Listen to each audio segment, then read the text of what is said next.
Halo, perkenalkan, nama saya Gloria Kisha Manggopa dari kelas A221 Keperawatan, NIM 211-4201-081, mata kuliah Konsep Dasar Keperawatan 1. Di sini saya akan menjelaskan tentang sistem reproduksi dan perkemihan pada manusia, pria dan wanita. Alat reproduksi pria. A. Organ-organ reproduksi pria. Organ-organ reproduksi pria terbagi menjadi dua bagian. Yang pertama, organ bagian luar. Organ bagian luar terdapat penis dan skrotum. Organ bagian dalam terdapat testis, epididymis, vas deferens, prostat, vesicula seminalis, dan kelenjar bulboretral. Organ bagian luar. Yang pertama, penis. Penis salah satu organ yang mengalami perubahan seiring pertumbuhan masa puber pria. Organ penis terbagi menjadi tiga bagian utama, yakni yang pertama, kepala penis.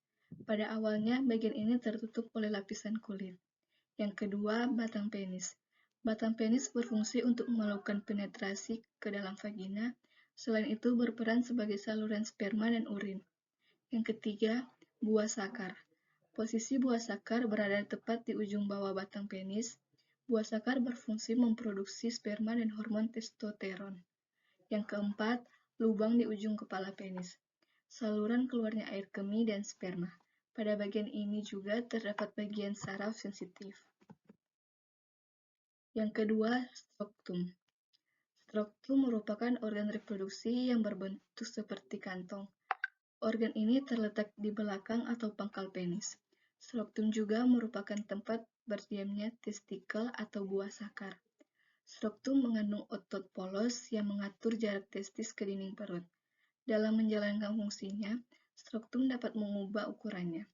Jika suhu udara dingin, maka struktum akan mengerut dan menyebabkan testis lebih dekat dengan tubuh dan demikian lebih hangat. Sebaliknya, pada cuaca panas, maka struktum akan membesar dan kendur. Akibatnya, luas permukaan struktum meningkat dan panas dapat dikeluarkan. Organ bagian dalam. Testis. Testis terdiri atas dua buah glandula yang memproduksi semen, terdapat di dalam struktum, digantung oleh veniculus dan spermaticus.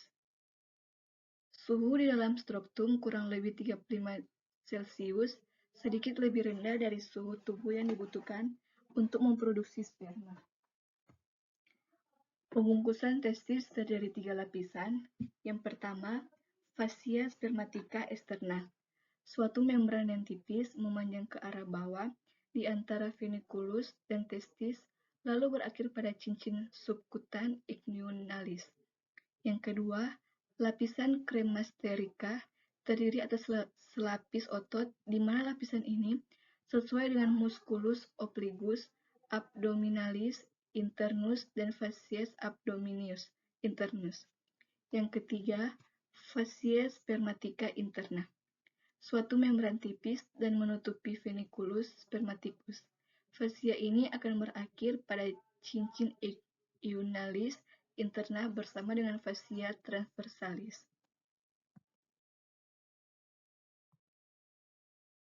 Fungsi testis. Yang pertama, membentuk gamet-gamet baru, yaitu spermatozoa. Dilakukan di tulus semiferus. Yang kedua, menghasilkan hormon testosteron. Dilakukan oleh sel interstisial. Kelenjar testis menghasilkan hormon FSH dan LH. Hormon testosteron ini disekresi oleh testis. Sebagian besar berkaitan dengan protein plasma. Epididymis. Epididymis adalah pipa dengan panjang sekitar 6 cm, yaitu berliku-liku pada permukaan posterior masing-masing testis. Yang kedua, dalam epididymis, sperma mengalami maturasi lengkap dan flagelnya mulai berfungsi. Otot polos pada dinding epididymis akan menggerakkan sperma masuk ke duktusa. Yang ketiga, fungsinya sebagai saluran pengantar testis, mengatur sperma sebelum diejakulasi, dan prostat serta mengandung spermatozoa yang dikeluarkan setiap ejakulasi. Spermatozoa bergerak dalam semen lingkungan cairan alkalis melindungi dari kesamaan. Epididymis terdiri atas 1. Kaput epididymis, berhubungan erat dengan bagian atas testis sebagai ductus efferens dari testis. Yang kedua, kaput epididymis atau badan, ditutupi oleh membran serasa cervicalis sepanjang pinggir posterior. Yang ketiga, cauda epididymis atau ekor, disebut juga globulus minor, ditutupi oleh membran serosa berhubungan dengan ductus deferens. Yang keempat, ekstremitas superior atau bagian yang besar. Yang kelima, ekstremitas inferior atau seperti titik. Yang selanjutnya, vas deferens. Vas deferens adalah sebuah tabung yang dibentuk dari otot vas deferens membentuk dari epididymis ke uretra. Vas deferens berfungsi sebagai tempat penyimpanan sperma sebelum dikeluarkan melalui penis. Saluran ini bermuara dari epididymis. Saluran vas deferens menghubungkan testis dengan kantong sperma. Kantong sperma ini berfungsi untuk menampung sperma yang dihasilkan oleh testis. Yang selanjutnya, kelenjar prostat. Prostat adalah organ genitalia pria yang terletak di bawah dari bulu-bulu, di depan rektum dan membungkus uretra posterior. Kelenjar prostat terdiri atas jaringan kelenjar dinding uretra yang mulai menonjol pada masa pubertas. Secara anatomi, prostat berhubungan erat dengan kandung kemih, uretra, vas deferens, dan vesicula seminalis. Prostat terletak di atas diagram panggul sehingga uretra terfiksasi pada diagram tersebut. Dapat terobek bersama diagrama bila terjadi cedera. Fungsi kelenjar prostat adalah mengeluarkan cairan alkali seperti susu yang mengandung asam sitrat yang berguna untuk melindungi spermatozoa terhadap tekanan pada uretra. Kelenjar prostat mensekresi cairan encer, seperti susu, bersifat asam yang mengandung asam sitra, kalsium, asam fosfat, enzim pembeku, dan profibrinilis I sampai pH sekitarnya mencapai 6-6,5. Yang selanjutnya, vesicula seminalis. Vesicula seminalis terdiri dari dua ruangan di antara fundus kantong kemih dan rektum, berbentuk piramid, sedangkan permukaan posterior terletak di atas rektum yang dipisahkan oleh fascia recto-vesicalis. Panjang vesicula seminalis sekitar 5-10 cm dan merupakan kelenjar sekresi yang menghasilkan zat mukoid. Zat ini banyak mengandung frustosa dan zat gizi yang merupakan sumber energi bagi spermatozoa. Vesicula seminalis menghasilkan cairan yang disebut semen sebagai pelindung spermatozoa. Selama ejakulasi, vesicula seminalis mengeluarkan isinya ke dalam ductus ejaculatorius sehingga menambah semen ejakulasi serta mukosa. Selanjutnya, kelenjar bulbouretralis. Kelenjar bulbouretralis berfungsi untuk mensekresi cairan yang berfungsi sebagai pelumas. Sekresinya yang bersifat basah akan menyelimuti bagian dalam uretra sesaat sebelum ejakulasi, yang akan menetralisasi keasaman urin yang mungkin keluar. Kelenjar bulbouretralis dibungkus oleh simpai jaringan ikat tipis yang di luarnya terdapat serat-serat otot rangka.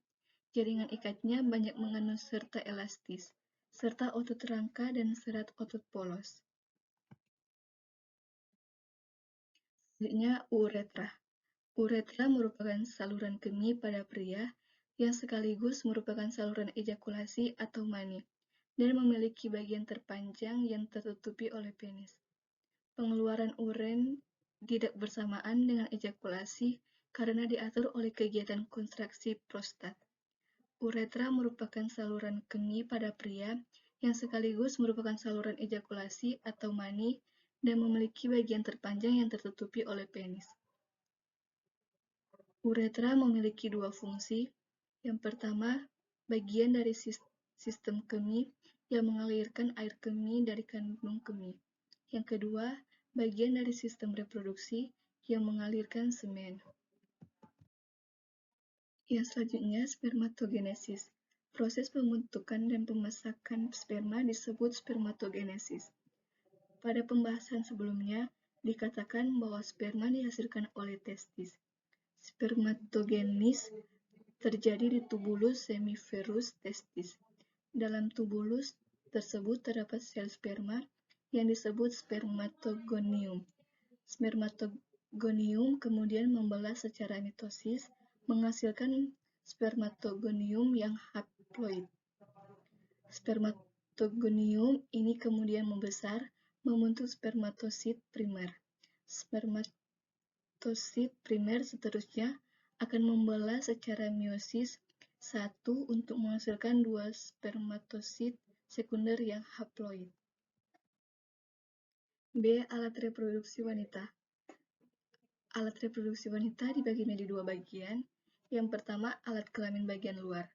Alat kelamin bagian luar terdapat labia mayora, labia minora, mons pubis, dan klitoris. Yang kedua, alat kelamin bagian dalam. Alat kelamin bagian dalam terdapat ovarium, tuba falopi atau oviduk, dan uterus atau rahim. Alat kelamin bagian luar. 1. Labia mayora. Labia mayora adalah dua lipatan kulit panjang, melengkung yang menutupi lemak, dan jaringan ikat yang menyatu dengan mons pubis. Memanjang dari mons pubis ke arah bawah, mengelilingi labia minor, berakhir di perineum pada garis tengah. Panjangnya 7-8 cm, lebar 2-3 cm, dan tebal 1-1,5 cm, dan agak meruncing pada ujung bawah. Labia mayor melindungi labia minor, meatus urinarius, dan introitu vagina atau lubang vagina. Memiliki pigmen lebih gelap daripada jaringan sekitarnya dan ditutupi rambut yang kasar atau sama dengan rambut di mons pubis, dan sebagian menipis ke arah luar perineum. Selanjutnya, labia minora. Labia minor terletak di antara dua labia mayor dan merupakan lipatan kulit yang panjang dan sempit dan tidak berambut, yang memanjang ke arah bawah dari bawah klitoris dan menyatu ke fourchette. Pembuluh darah yang banyak membuat labia berwarna merah kemerahan dan kemungkinan labia minor membengkak bila ada stimulus emosional dan stimulus fisik. Ruangan antara kedua labia minor disebut vestibulum. Selanjutnya, klitoris.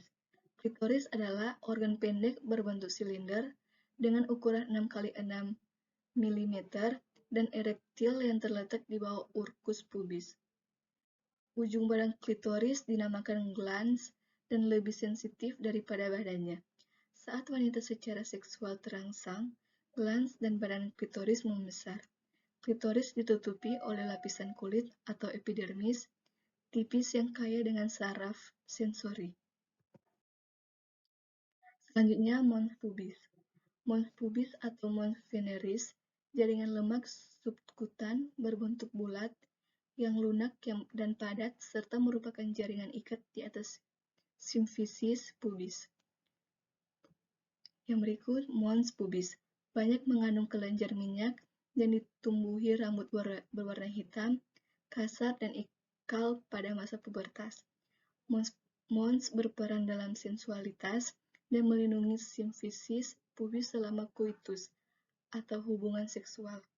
Semakin bertambahnya usia, jumlah jaringan lemak di tubuh wanita berkurang dan rambut pubis menipis. Selanjutnya, alat kelamin bagian dalam. Ovarium. Kelenjar yang terletak di kanan dan di kiri uterus terikat oleh ligamentum uterus. Ovarium berhubungan dengan uterus melalui ligamentum ovari proprium terletak pada lapisan belakang ligamentum latum.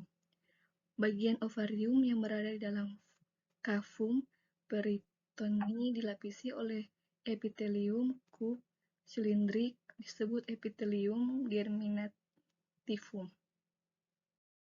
Selanjutnya, tuba Fallopi. Tuba Fallopi terdiri dari 1. Pars interstitialis, bagian tuba yang terdapat di dalam uterus.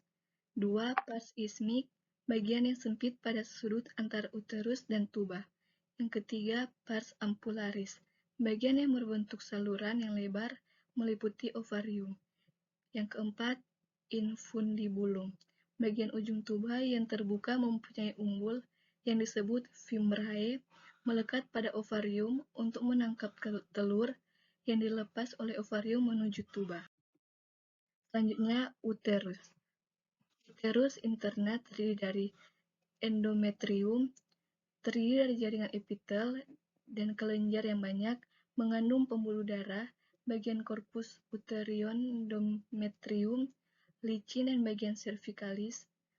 Pertumbuhan dan fungsi endometrium dipengaruhi oleh hormon steroid ovarium.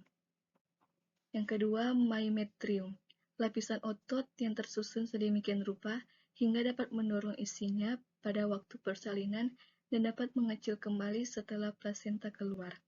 Yang ketiga, perimetrium atau lapisan luar, dilapisi oleh peritoneum visceral, ditemukan pada dinding korpus uteris serosa atau peritoneum uterus. Demikianlah, itulah penjelasan saya. Semoga kalian bisa mengerti dan memahami yang saya jelaskan. Terima kasih.